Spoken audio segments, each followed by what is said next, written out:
Olá pessoal, bem-vindos ao Space Orbit! E se é Super Heavy que você queria, é Super Heavy que você vai ter! Afinal, sua montagem final começou a acontecer dentro da High Bay e cada dia que passa o booster do Starship fica maior. A seção dupla referente ao domo dos motores, colocada no suporte na frente do edifício, foi movida para dentro e montada pouco tempo depois. O processo de soldagem e finalização pode demorar alguns dias para ser totalmente concluído, mas falta pouco para a integração final que completará o booster. A seção superior já está localizada logo ao lado e a altura da High Bay é suficiente para a colocação das partes finais e consequente soldagem. Ainda restarão muitas coisas a serem feitas antes de iniciar a campanha de teste, como a instalação de sistemas, cabeamento e até mesmo os motores, cujo número exato ainda não está muito claro, mas devem ser pelo menos 4 neste momento inicial, podendo chegar a 28 nas versões finais. O próprio Elon Musk já comentou diversas vezes que esta quantidade pode variar, por isso ainda não está fechado.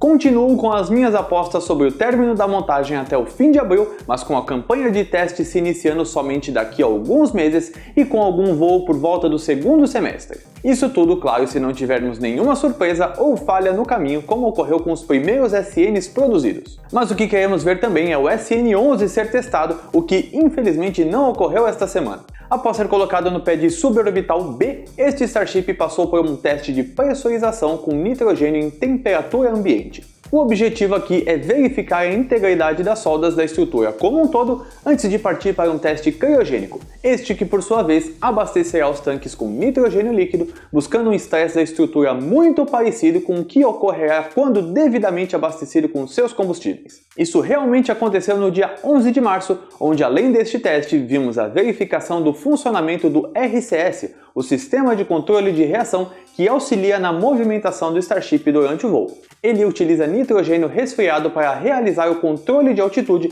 além de ser parte fundamental nas rotações do protótipo durante o apogeu e o pouso. Tudo pareceu ocorrer conforme esperado, apesar de vermos muita condensação saindo próximo à seção dos motores, onde geralmente não é muito comum nesse tipo de teste. Mas como a SpaceX já distribuiu avisos para os moradores de Boca Chica sobre a realização de um teste estático no dia seguinte, a conclusão é de que os resultados foram aceitáveis. Porém, o teste estático acabou não ocorrendo por motivos não especificados e empurrado para a semana seguinte, o que acaba casando com uma restrição no espaço aéreo publicada pela FAA. Mas pode tirar o seu cavalinho da chuva, porque não verão um teste estático e um voo ocorrer no mesmo dia. Por mais que exista essa capacidade, a SpaceX não deve arriscar esse tipo de operação tão cedo, visto que após a realização de um teste, ou pelo menos de uma campanha de testes, as equipes vão analisar os dados buscando por falhas e ajustes que possam diminuir o risco durante o voo. Por isso, pressa não é uma palavra comum no vocabulário dos lançamentos espaciais.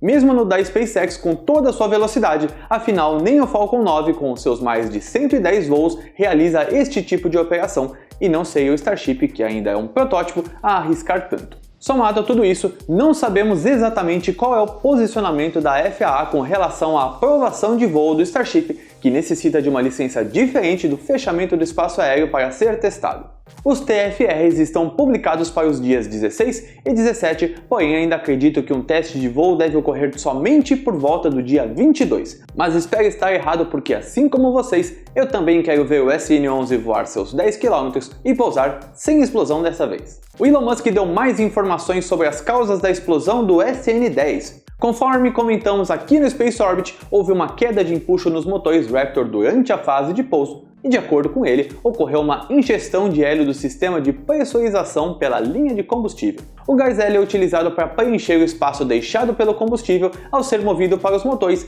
mantendo assim a pressão constante e, consequentemente, o desempenho dos Raptors. Porém, aparentemente pequenas bolhas se formaram e acabaram sendo levadas para a câmara de combustão. De acordo com Elon, havia defletores para evitar essa formação, porém um deles, que deveria funcionar como um canudinho puxando essas bolhas da parte superior, parece não ter feito o seu trabalho. E o resultado foi que o SN10 bateu em solo com uma velocidade de 10 metros por segundo, equivalente a 36 km por hora, esmagando o trem de pouso e danificando a seção dos motores. E daí pra frente vocês já sabem o que aconteceu. O Elon continua a bater na tecla que a pressurização autógena resolveria o problema. Este que é um sistema que aquece o próprio combustível do tanque de forma a transformá-lo em gás e assim gerar a pressurização necessária para manter o fluxo de combustível dos motores. É um sistema complexo de se desenvolver, mas possui muitas vantagens em relação à pressurização com hélio, por não depender de outros gases além do próprio gerado pelo propelente e por reduzir a quantidade de vasos pressurizados no foguete como um todo. Além de retornar em algum momento com este método de pressurização, o Elon comentou também que diversas correções serão feitas no SN11 e isso é tão verdade que podemos ver os funcionários da SpaceX testando as pernas antes de colocar o Starship no pad. E parabéns para essa moça que está muito em forma e conseguiu carregar essa perna de pouso. Economizou uns bons dólares na academia esse mês. E para finalizar o combo das ideias do titio Elon, parece que ele não estava contente o suficiente com tentar capturar o Super Heavy com uma espécie de braço. Agora ele quer capturar também o Starship. Isso foi mencionado no Twitter, mas como sempre vale mencionar, não levem tudo que o Elon Musk fala ao pé da letra. Ele é um visionário, mas até para ele existem limitações do que é possível. Provavelmente veremos sistemas de pouso mais parecidos com o Falcon 9 no Starship por já serem testados e terem um comportamento bem compreendido, porém com muitas melhorias voltadas para a rápida reusabilidade.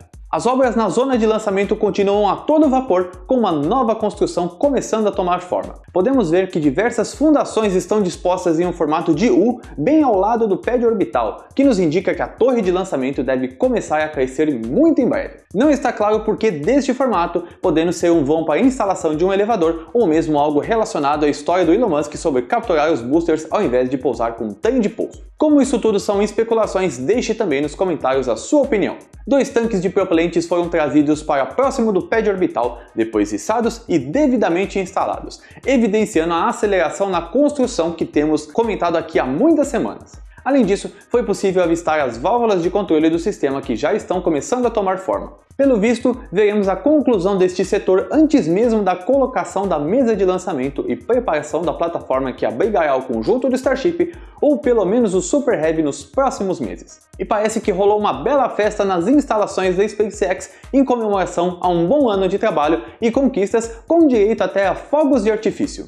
Parece que foi há muito tempo, porém nesta mesma época do ano passado, a explosão do SN1 havia ocorrido fazia poucos dias. O SN3 ainda estava em construção e nem a High Bay existia. Em menos de 2 anos, tivemos o nascimento do Starship em agosto de 2019 com o primeiro voo de teste do Starhopper e culminou até o momento com o voo de 10 km e consequente pouso do SN10.